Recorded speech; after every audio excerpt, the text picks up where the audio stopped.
Three different topics here. We're going to talk about birthright citizenship. We're going to talk about the revocations of legal permanent resident status and also denaturalization. These are all things I think that people more consider or come up as concerns once they've secured the I-140 approval, or even once they've secured the green card, or once they've secured citizenship.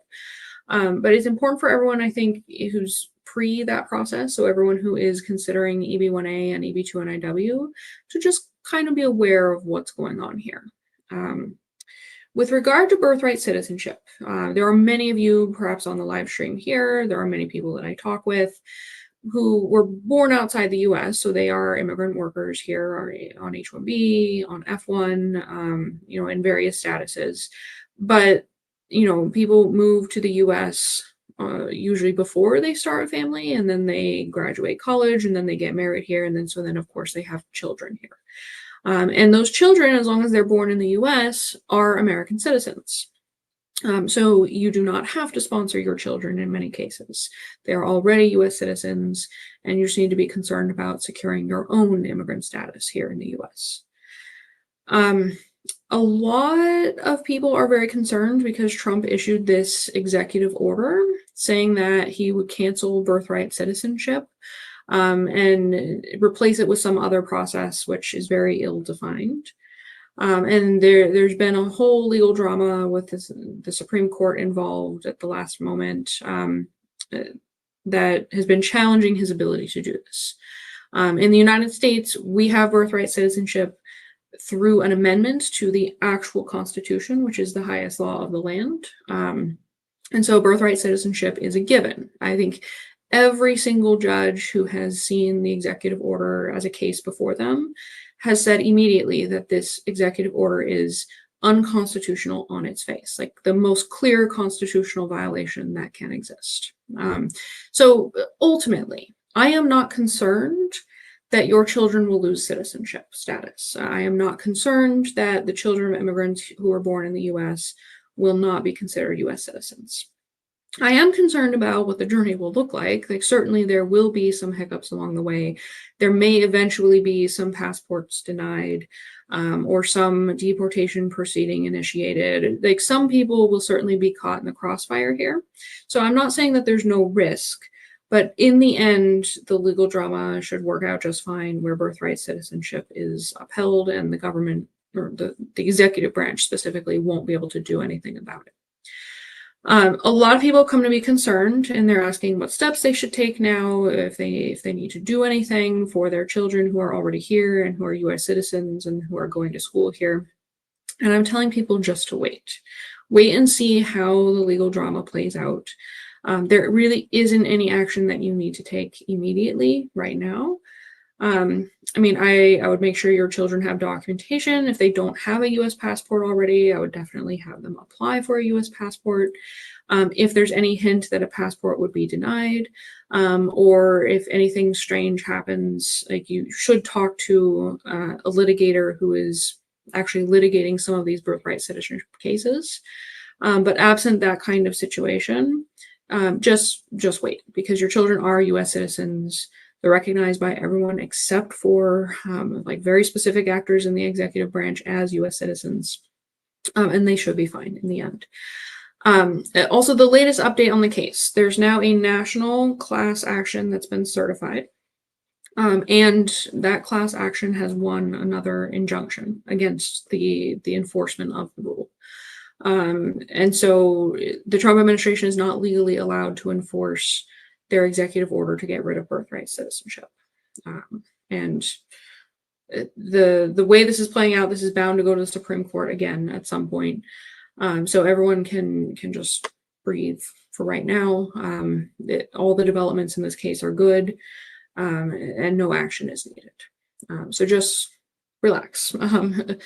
Sit tight. Things will resolve themselves. And there isn't anything you need to do unless it appears that the government is taking direct action against your children.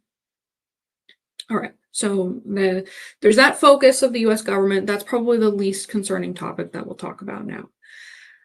There's another topic that's coming up about green card revocations. And I guess you could also lump in I-140 revocations, even though that's not as severe as a green card revocation. There's just a theme right now with the administration about revoking rights, revoking status whenever they can.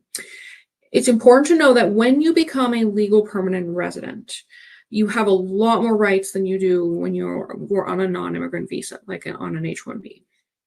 But it is possible to lose that status. Generally, the government can only revoke that status if they can prove that a mistake was made and less than 5 years have passed since you were granted that status, or if there was some kind of fraud or misrepresentation and you obtained lawful permanent resident status by deceiving the government and by lying about something. So it's usually a really high bar. Like, revocations of lawful permanent resident status are really, really rare.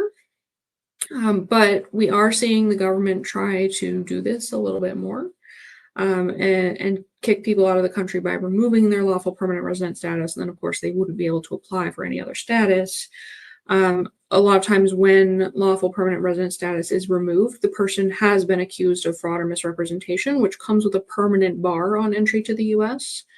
So people who are accused and who are going through this revocation process have a lot to lose. Like, it's a really high stakes matter. So anyone who has these kinds of proceedings initiated against them should definitely get an attorney.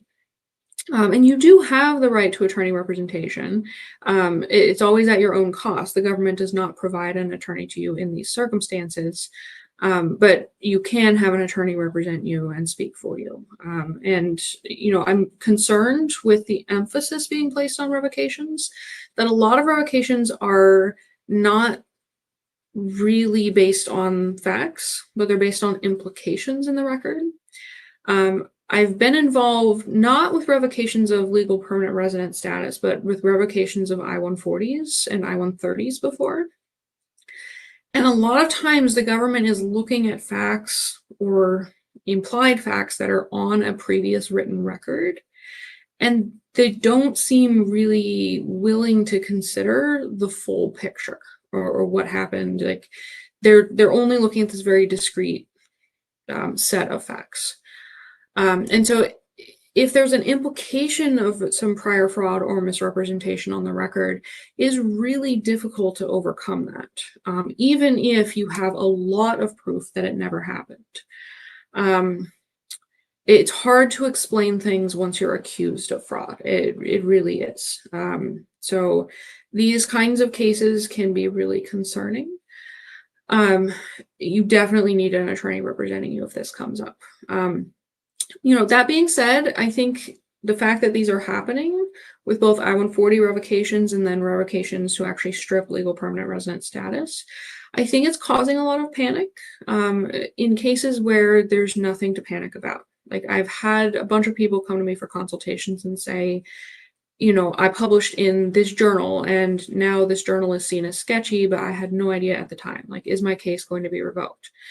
And reasonably, no, you are probably fine. Like, the risk of revocation in that really specific scenario is really low. So you may want to know what attorney you're going to talk to if something comes through, but that's pretty much it. Like, you do not need to have this hanging over your head. As long as you acted correctly and acted with integrity the whole time, you will be fine. On the other hand, if you did engage in some sketchy practices and are worried about an I-140 revocation, it is a fair concern. And again, don't let it consume your life, but you should probably talk to an attorney at some point to see what steps that you can take there. There is such thing as affirmative disclosure. Like, if you did something wrong and you know that it's going to come down at some point and come back to haunt you, you can discuss doing some kind of a disclosure or participating in an investigation. And that can help your case. It just needs to be navigated very carefully because there's some cases where it can just really hurt as well. So talk to an attorney about that. All right, and then for denaturalization cases, I think the media is reporting on these a little bit wrong. Like every time I read an article on denaturalization, there's a missing piece to it that they're not talking about. Usually you can only be denaturalized if you committed fraud or misrepresentation to obtain naturalization. So people are talking about how denaturalization proceedings are occurring for people who had criminal records that are 20 years ago and for minor crimes and that kind of thing. I know that's what the news is reporting on, but that can't really be the basis for the denaturalization. Like that's probably a fact that comes up in the record. The basis for the denaturalization is going to be that they hid that fact from the government. And so they achieved naturalization without making proper disclosures according to the questions that are asked on the form. So again, it's all about fraud and misrepresentation. You do need to be very careful anytime you submit a form to the government that you are accurately answering the questions to the forms, that you are making disclosures whenever you need to make disclosures, and that you're not trying to hide any kind of past criminal activity or criminal record. Having a past criminal record does not prevent you from becoming a U.S. citizen. There are certain crimes that will prevent you from becoming a U.S. citizen, like major serious crimes will definitely weigh against you. Like you can't become a citizen if you are a murderer, for example. But small crimes like marijuana possession or reckless driving or a DUI, like that kind of stuff, it's taken into consideration as far as your good moral character is concerned. But it's not a bar to becoming a U.S. citizen. It's just taken under advisement. So, if you want to become a U.S. citizen and you have some of these things on your record, sometimes the answer is just to wait so that you have more time to demonstrate your good moral character and ties to the community and all of that. Sometimes you can try for it and like really explain why this doesn't represent you anymore and why you will not be in danger of committing crimes. But you don't want to hide something, become a citizen, and then have them find out later that you hid it, because that can result in denaturalization. So like politically, the push for denaturalization is a really big deal in the United States. Myself and many other people are very concerned that it's a focus of the government. I think all of us agree that if someone obtained naturalization fraudulently, then they shouldn't be a citizen. It's just the conversation in the media is making this sound like a more political consideration than just like a pure determination of whether or not fraud occurred, which is interesting. So I'm encouraging people not to worry too much about it, but if there is something in your record that you didn't disclose and you want to talk to an attorney about it, it's probably a good time for you to do that. Because again, some things can be fixed with an affirmative disclosure. If you just made a mistake on your form, you can explain that. Some things, though, are pretty tough to fix in immigration, and you'll want to know what you're dealing with. All right. Just to dispel a rumor here, like the government can't just take away your citizenship because they don't like your political views. They may try to do that at some point, but if they do, the ACLU will definitely sue, and it will be a big national lawsuit. We do have freedom of speech here in America as U.S. citizens and even as lawful permanent residents. So, I'm not, even though I'm worried that it might happen, I'm not ultimately worried that that's going to stand as a decision. But just remember, the news headlines aren't reporting on everything, so the government can make it seem like they denaturalized someone for a political belief. Really, what's underlying that decision, though, is some kind of fraud or misrepresentation. So just keep that in mind. I'll be right back. Okay, yeah, no worries. I was going to open it up to questions. I don't see any questions in the chat here, but if you do have questions, feel free to go ahead and put them in the chat. I can talk just really quickly about how EB-1A and EB-2 NIW applicants are impacted by all of this. I can say that it's just causing a lot of anxiety and fear among a lot of applicants, and that's fair. I wake up some days and I feel super anxious about the headlines and what's going on in immigration and all of that.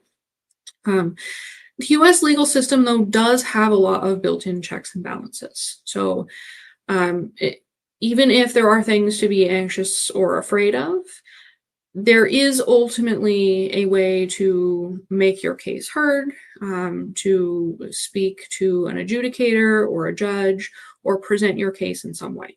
And sometimes you need an attorney to help you do that. Sometimes you can just do it on your own. But it's not all doom and gloom, despite all of the headlines. The process is still working very well, especially for EB-1As and EB-2NAWs. And like, I haven't noticed huge swings in adjudications so far. I will say, like, the EB-2NAW trends are terrible right now, but that has less to do with the Trump administration than it does with just like an overall shift in adjudications that happened during the end of the Biden administration and has carried on since. But there really have been no changes with regard to the EB-1A. All right, we have a question from Denise, and I won't put it up on the screen here because I don't actually know how to do that. But Denise has an off-topic question. To what extent do you think having a company in the US may make an EB-1A case stronger? And the answer to that is you don't need to have a company in the US. Having ties to the US certainly makes a case stronger. So if you are already here in the US and already working for a US employer, it's not necessary to have your own company. If you are outside the US and have never worked in the US, sometimes it is advantageous to set up your own US company and have that be the vehicle through which you will immediately contribute to the US with your expertise in the field. So it is pretty common for EB-1A applicants who are outside the US to set up some kind of business here before they file the EB-1A. Excuse me. Sometimes that's just a small consultancy business. Sometimes it's a full branch of whatever business you're operating abroad. It can help. As far as entrepreneurship is concerned, entrepreneurs don't have a built-in advantage for EB-1A. I mean, if you are an entrepreneur who's been super successful and your company has really taken off, gotten a lot of funding, hired a lot of employees and all of that, maybe got some attention in the media or some acclaim for your products, you can use all of that in an EB-1A. But the startup or the company here in the US has to be really, really good in order for it to factor in or matter for the EB-1A. It's not enough to have a small but successful business. You need to have something flashy that you can highlight for the EB-1A. All right, I'll follow that up. So continue to post questions if you have any questions. I'll follow that up and say the O1 is of a lot of interest to entrepreneurs. The O1 has a slightly lower standard than the EB-1A. And people who want to set up companies in the US or go through a traditional startup process, as long as they get some traction and some significant funding and make some connections with the US market, it's much more possible to leverage that for an O1 visa than it is to leverage it for the EB-1A visa. For the EB-1A visa, you need a whole new level of extraordinary like operations. Or for the EB-1A, most often people who are successful in showing their entrepreneurship factors into their qualifications have been doing it for a very long time and have a very, very established business. Right. For entrepreneurs in the US, so we'll go with this theme. The cases that I've worked on for I-140 revocations actually mostly come from entrepreneurs. USCIS doesn't always love like the small mom and pop business type thing in the I-140 context. I think that they do tend to scrutinize those business arrangements quite a bit as compared to people who are working for established companies in a 9-to-5 role. And I don't think this should turn you off if you are an entrepreneur from applying for the I-140. You should pursue the I-140 through your own business because it will give you maximum flexibility. But startups, like startup culture in the US tends to be very exaggerative. Like a lot of claims are made a lot of the time that just don't have any substance to them. So I think for entrepreneur cases, you need to be extra careful about how you're presenting information to USCIS. That's very, very important. All right, and then Denise asked if having a patent makes the EB-1A case stronger. This is also a good question. In general, I think patents are a positive addition to the case, but whether or not they meaningfully impact the chance of approval depends on the impact of the patented technology. So it's not the patent itself that shows impact. The patent just protects the idea, but you need to show that the idea has impact and major significance out in the market. So that can mean showing that the patented technology is used in a product with huge market share. It can mean that the patent has been heavily cited, so it's influenced other researchers in the direction that they're taking. You could show that the technology is used by many different US businesses or has a certain level of economic impact in the US. You just want to be able to show a lot of facts and figures around the influence of the technology that's patented. So just having the patent is not really good enough to claim original contributions of major significance. It's not really enough for an EB-1A approval, but it can be an important piece of evidence, and it's generally a positive sign and a positive indicator. All right. Jason, I just answered all of Denise's questions here. Okay. Anything else that you think we should address? I was talking specifically about entrepreneurship in the O1 and the EB1 context, but we have just a few minutes left here if anyone else has questions.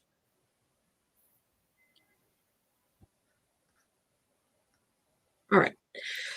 So just the takeaway, there's a lot of information out in the news. Don't despair when you read the news headlines. The news often gets the facts wrong, and they're reporting on a certain angle of what's happening. And yes, the facts they're reporting are accurate and they're true, but they're not from a legal standpoint. It's not describing what is legally happening with the case. And so a lot of times news stories tend to be inaccurate if people are looking to them to see what the legal implications are. Scientists have the same kinds of qualms with media. Like anytime the media reports on any kind of scientific development, the scientists will read the article, roll their eyes and say, well, I mean, it's just not accurate. That's not what's happening. That's not really what the paper is about. That's not what the discovery is. The news media really just gives a surface level look, and it does tend to be really heavily politicized right now. So legally, I am just reassuring everyone on the call, there aren't major legal problems right now with birthright citizenship. There aren't any major changes in revocations, either of I-140s or of lawful permanent resident status. There are really not any huge changes in denaturalization. It's all a matter of like appearance and a push for certain priorities, but the legal structure of everything has maintained, and it's still the same. And everything is still based on fraud. So it takes some encouragement with that. It's not like the government's just going to strip your status all of a sudden one day for posting a meme about Donald Trump or something like that. You do still have rights. The administrative system is still working, even if priorities have shifted and even if there's some scary stuff in the media right now. All right. Thank you, everyone, for joining. Feel free to schedule a consultation if anything in this conversation like prompts you to think there's something you need to talk about with an attorney. I'm happy to talk with you. Otherwise, I will do another live stream next week. All right. Thanks, everyone. Thanks, everyone.